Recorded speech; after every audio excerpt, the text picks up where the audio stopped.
Israel Hamas war से जुड़ी हुई एक बड़ी अपडेट सामने आ रही है। अमेरिकी राष्ट्रपति डोनाल्ड ट्रंप ने पश्चिम एशिया में जारी हिंसक संघर्ष को लेकर बड़ा बयान दिया है और आपको बता दें कि उन्होंने social media handle truth social पर संघर्ष विराम होने की संभावना गाजा में है इसके संकेत दे दिए हैं। ट्रंप ने कहा है कि इजराइल 60 दिनों का युद्ध विराम करने पर सहमत हो गया है। उन्होंने अपने पोस्ट में लिखा, मेरे प्रतिनिधियों ने गाजा पर इजराइल के लोगों के साथ लंबी और सकारात्मक नतीजे देने वाली बैठक की है और कहा कि बैठक के दौरान इजराइल ने 60 दिन के युद्ध विराम को अंतिम रूप देने के लिए आवश्यक शर्तों पर सहमति जताई है। इजराइल के साथ बीते 20 महीने से ज्यादा समय से जारी संघर्ष को खत्म कराने का कई बार वादा कर चुके ट्रंप अब सख्ती भी दिखाते दिख रहे हैं। उन्होंने कहा कि 60 दिनों के सीज फायर के दौरान हम युद्ध को समाप्त करने के लिए सभी पक्षों के साथ काम करेंगे।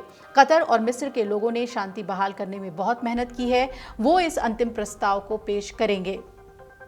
अमेरिकी राष्ट्रपति ने हमास को भी इस मामले में चेतावनी दी है और चेतावनी देने के अंदाज में कहा, मुझे उम्मीद है कि मध्य पूर्व की भलाई के लिए हमास इस समझौते को स्वीकार करेगा क्योंकि इससे बेहतर स्थिति नहीं हो सकती।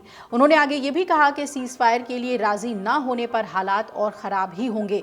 ईरान इजराइल के बाद अब गाजा में भी शांति आने वाली है। अमेरिकी राष्ट्रपति डोनाल्ड ट्रंप ने जिस तरीके से दावा किया है कि 60 दिनों के सीज फायर के लिए तैयार है नेतन्याहू, वो अपने आप में एक सकारात्मक तस्वीर लेकर सामने आ रहा है। हालांकि इसके लिए कुछ शर्तें भी ज़रूर रखी गई हैं। ट्रंप ने इस मसले को लेकर हमास को चेतावनी भी दी और ये कहा कि स्थिति और बिगड़े उससे पहले आप समझौता स्वीकार कर लें। अमेरिकी राष्ट्रपति डोनाल्ड ट्रंप ने अपने सोशल मीडिया ट्रुथ पर भी लिखा कि मेरे प्रतिनिधियों ने गाजा इजराइल के मुद्दे पर इजरायली नेताओं के साथ लंबी बैठक की है। इजराइल तैयार हो चुका है और जो ज़रूरी शर्तें हैं उस पर भी इजराइल ने अपनी सहमति व्यक्त की है।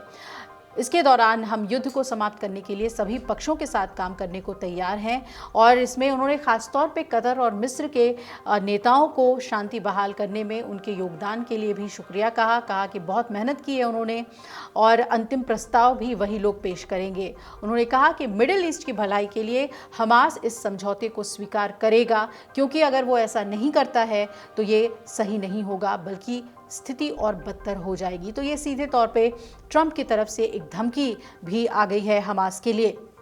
अमेरिकी राष्ट्रपति डोनाल्ड ट्रंप 7 जुलाई को व्हाइट हाउस में इजरायली प्रधानमंत्री बेंजामिन नेतन्याहू की मेजबानी करेंगे। व्हाइट हाउस ने द इजराइल टाइम्स से इसकी पुष्टि की है। ट्रंप गाजा में सीज फायर और बंधकों की रिहाई के लिए अपनी कोशिशें और भी तेज कर रहे हैं। आपको बता दें कि जनवरी 2025 में डोनाल्ड ट्रंप सत्ता में वापस लौटे थे, जिसके बाद वो नेतन्याहू के व्हाइट हाउस की तीसरी यात्रा होगी और मुलाकात गाजा में युद्ध विराम और ईरान की क्षेत्रीय गतिविधियों और राजनयिक संबंधों के विस्तार पर ही फोकस्ड होगी। डोनाल्ड ट्रंप ने हाल ही में संघर्ष को खत्म करने पर नए सिरे से फोकस करने का संकेत देते हुए गाजा में अगले हफ्ते तक सीज फायर की संभावना जता दी है। वहीं नेतन्याहू की अमेरिकी यात्रा ईरान की न्यूक्लियर फैसिलिटी पर अमेरिकी हमले के बाद हो रही है, तो उस समय ट्रंप ने इजराइल ईरान के बीच युद्ध विराम कराने का दावा किया था। आपको बता दें कि आईडीएफ जो है बहुत ही तेज़ी से, बल्कि यूं कहें कि बहुत ही मजबूत तरीके से लगातार गाजा में हमले कर रहा है। कल भी 74 लोगों की गाजा में मौत हुई है और लगातार ऐसी खबरें भी सामने आती रहीं कि निहत्थे लोगों और आम सिविलियंस पर आईडीएफ ने अपनी कार्रवाई की है। कल भी जो 74 लोगों की मौत हुई है, इनके बारे में कहा जा रहा है कि ये लोग खाना लेने के लिए पंक्तियों में लगे हुए थे जबकि हमला किया गया। अब ट्रंप कह रहे हैं कि युद्ध विराम के लिए तैयार है इजराइल। तो ये देखना बहुत ही महत्वपूर्ण है कि अब जब ट्रंप ये कह रहे हैं कि इजराइल और हमास को अब सीज फायर कर लेना चाहिए, तो क्या नेतन्याहू ने पहले एक दबाव की स्थिति बना दी है गाजा पर ताकि हमास सभी शर्तों पर तैयार हो जाए? ये देखना बहुत ही अहम है। अगर आप ये वीडियो YouTube पर देख रहे हैं तो हमारे चैनल को सब्सक्राइब कर बेल आइकन दबाएं और Facebook पर देख रहे हैं तो हमारे पेज को लाइक करें।